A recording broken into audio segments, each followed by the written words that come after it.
Hello friend, आप सभी लोग का स्वागत है हमारे यूट्यूब चैनल पर। तो आज हम देखेंगे कक्षा 10 का विज्ञान पाठ 5।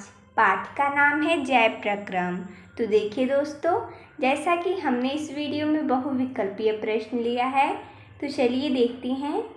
जैसा कि प्रश्न 1 है, प्रकाश संश्लेषण क्रिया में ऑक्सीजन गैस निकलती है। विकल्प है कार्बन डाइऑक्साइड से, जल से, वायु से या पररहित के विघटन से।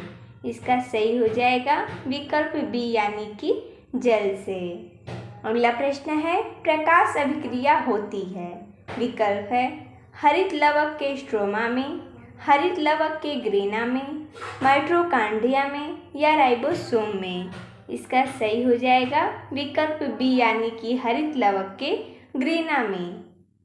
अगला है प्रश्न तीसरा, क्लोरोप्लास्ट के ग्रेना में बनते हैं। विकल्प है एटीपी तथा NAD/2H, एटीपी तथा ग्लूकोज, एटीपी तथा NADP/2H।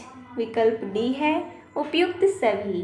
इसका सही हो जाएगा विकल्प सी यानी कि एटीपी तथा NADP/2H। अगला देखते हैं प्रश्न चौथा है, क्लोरोफिल अवशोषित करता है। विकल्प है जल, खनिज लवण, प्रकाश ऊर्जा या ऑक्सीजन। इसका सही हो जाएगा विकल्प सी यानी कि प्रकाश ऊर्जा। अगला है, हरित लवक के स्ट्रोमा में कौन सी क्रिया होती है। विकल्प है प्रकाशीय अभिक्रिया, अप्रकाशीय अभिक्रिया। विकल्प सी है ए और बी दोनों अभिक्रियाएं। विकल्प डी है उपयुक्त में से कोई नहीं। इसका सही हो जाएगा विकल्प बी यानी कि अप्रकाशीय अभिक्रिया। अगला प्रश्न, पादपों में वायु प्रदूषण कम करने वाली प्रक्रिया है। विकल्प है श्वसन, प्रकाश संश्लेषण, वाष्पोत्सर्जन या प्रोटीन संश्लेषण। इसका सही हो जाएगा विकल्प बी यानी कि प्रकाश संश्लेषण। अगला है प्रश्न, पायरुवेट के विखंडन से यह कार्बन डाइऑक्साइड जल तथा ऊर्जा देता है और यह क्रिया होती है। विकल्प है कोशिका द्रव्य में, माइटोकॉन्ड्रिया में, हरित लवक में या केंद्रक में। इसका सही हो जाएगा विकल्प बी यानी कि माइटोकॉन्ड्रिया में। अगला है स्वपोषी पोषण के लिए आवश्यक है। विकल्प है कार्बन डाइऑक्साइड तथा जल, क्लोरोफिल, सूर्य का प्रकाश या उपयुक्त सभी। इसका सही हो जाएगा विकल्प डी यानी कि उपयुक्त सभी। अगला प्रश्न है, निम्नलिखित में से कौन विषमपोषी नहीं है। विकल्प है फफूंदी, फीता कृमि, ईस्ट। विकल्प डी है मनी प्लांट। इसका सही हो जाएगा विकल्प डी यानी कि मनी प्लांट। अगला है, आहार नाल की सी के आकार की संरचना है। विकल्प है आमाशय, ग्रहणी, ग्रसनी या कृमि रूप परिशेषिका। इसका सही हो जाएगा विकल्प बी यानी कि ग्रहणी। अगला है प्रश्न 11वां, मनुष्य में ग्रास नली की लंबाई होती है। विकल्प है 5.8 सेमी, 25 से 30 सेमी, 1.5 मीटर या 15 फीट। इसका सही हो जाएगा विकल्प बी यानी कि 25 से 30 सेमी।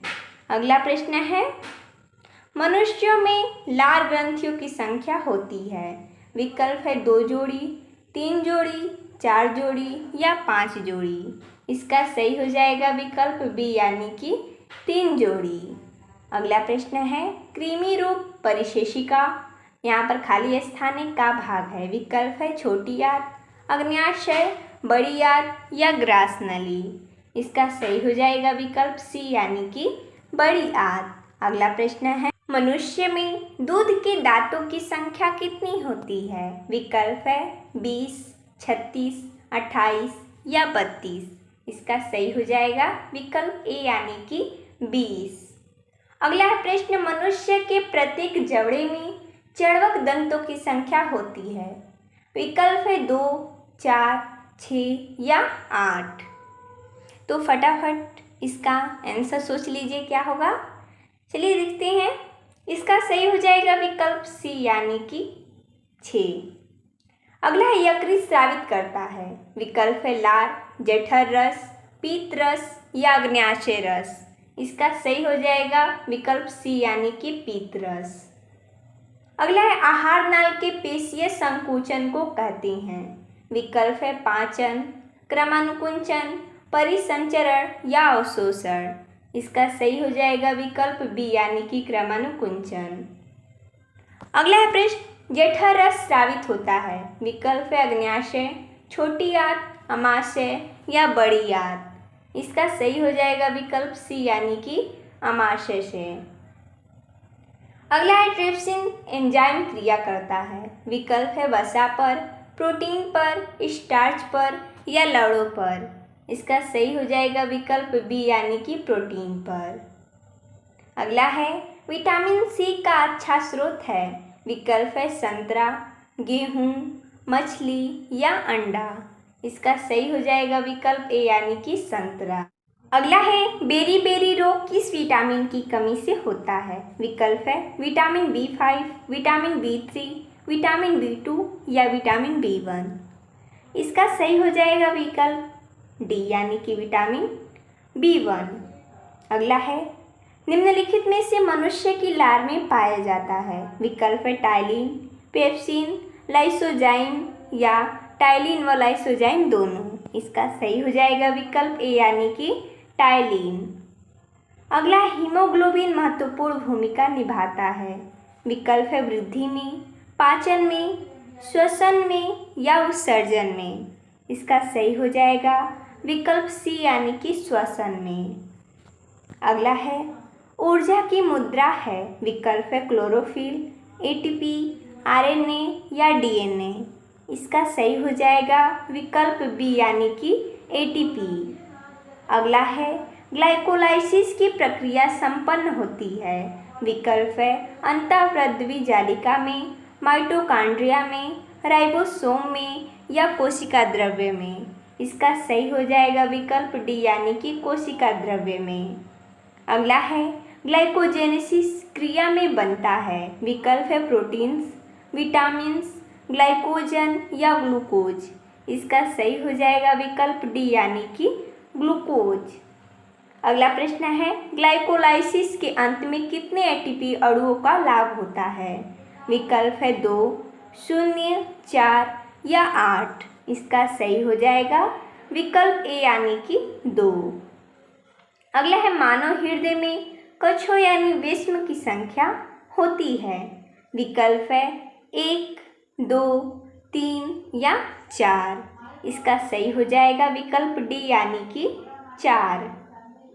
अगला है पल्मोनरी यानी फुफ्फुस शिरा खुलती है या रुधिर लाती है। विकल्प है दाहिने अलिंद में, दाहिने नीले में, बाएं नीले में या बाएं अलिंद में। इसका सही हो जाएगा विकल्प डी यानी कि बाएं अलिंद में। अगला है फेफड़ों से शुद्ध रक्त आता है। विकल्प है बाएं अलिंद में, दाएं अलिंद में, बाएं नीले में या दाएं नीले में। इसका सही हो जाएगा विकल्प ए यानी कि बाएं अलिंद में। अगला है शुद्ध रुधिर को शरीर के विभिन्न भागों में ले जाती हैं।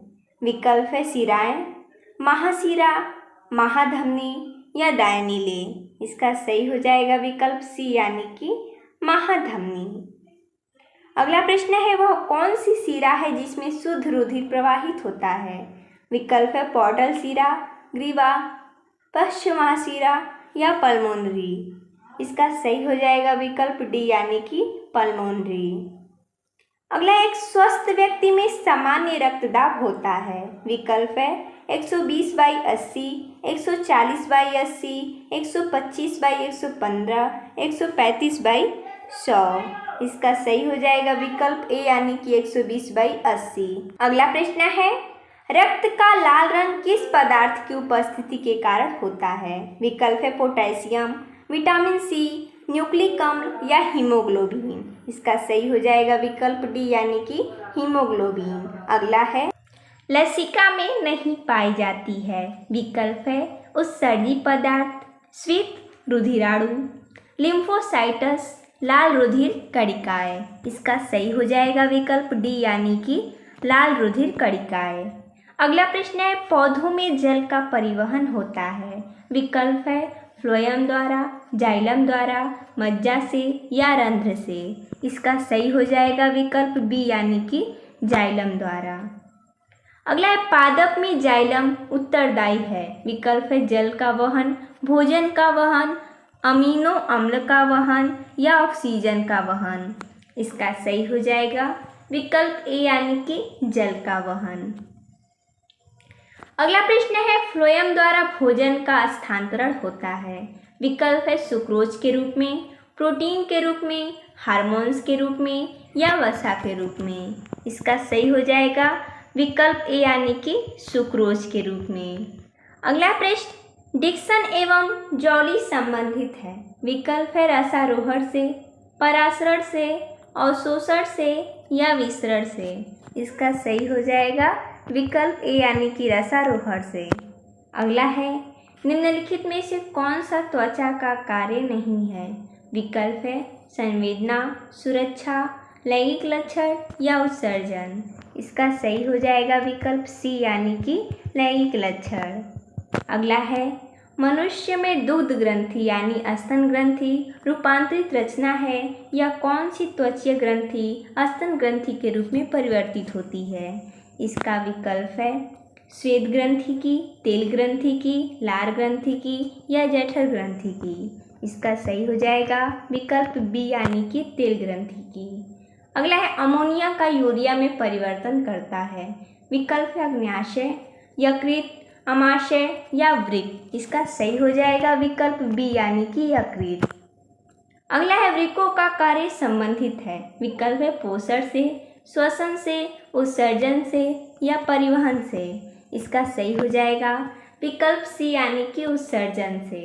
अगला है प्रश्न बोमेन संपुट भाग है। विकल्प है पित्त वाहिनी का, अग्न्याशय वाहिनी का, प्रोस्टेट ग्रंथि का या वृक्क नलिका का। इसका सही हो जाएगा विकल्प डी यानी कि वृक्क नलिका का। अगला प्रश्न है गर्मियों के दिनों में किस कारण दोपहर में पौधे मुरझा जाते हैं। विकल्प है वाष्पोत्सर्जन की कमी के कारण, वाष्पोत्सर्जन की अधिकता के कारण, प्रकाश संश्लेषण की कमी के कारण या प्रकाश संश्लेषण की अधिकता के कारण।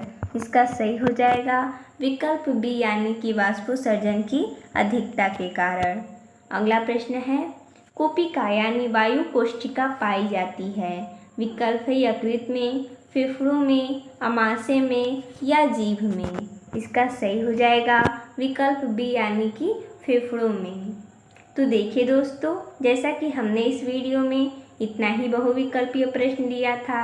तो मिलते हैं शुरू, तब तक के लिए धन्यवाद दोस्तों।